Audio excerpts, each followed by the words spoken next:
O kaip reikėtų žinoti žmogui, ar jo svorio metimo tikslai iš viso yra realistiška? Tai nerealistiškas tikslas būtų tikėtis, kad per savaitę numesti nuo 10 iki 20 kg arba ten per mėnesį visiškai pasikeista. Tai jeigu jūs sverite 150 kg, tai nebus, kad kitą savaitę jau ten sversite 90 kg. Tai reikia suprasti, kad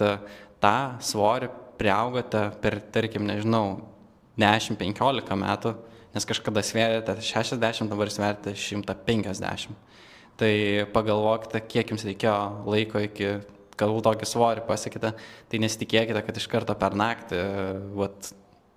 nusipjausit tos riebalus ir viskas. Aišku, jūs galite nueiti į kliniką, nusipjauti koją, ranką ir jūs tada tikrai palengvėsite, žinai, 10-15 kg, bet ar jūs tikrai to norite, galite eiti tą riebalų nusiurbimo operaciją pasidaryti, bet tai yra ganėtinai brangu ir gali būti komplikacijų, tai tada irgi suprasti tiesiog realistiškai, kad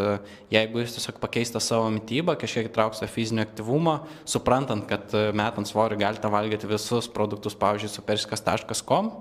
puiku, reiškia, nereikės daryti kažkokių drastiškų pakitimų, reikės laikytis tiesiog disciplinos, valgyti šiek tiek kitokį maistą,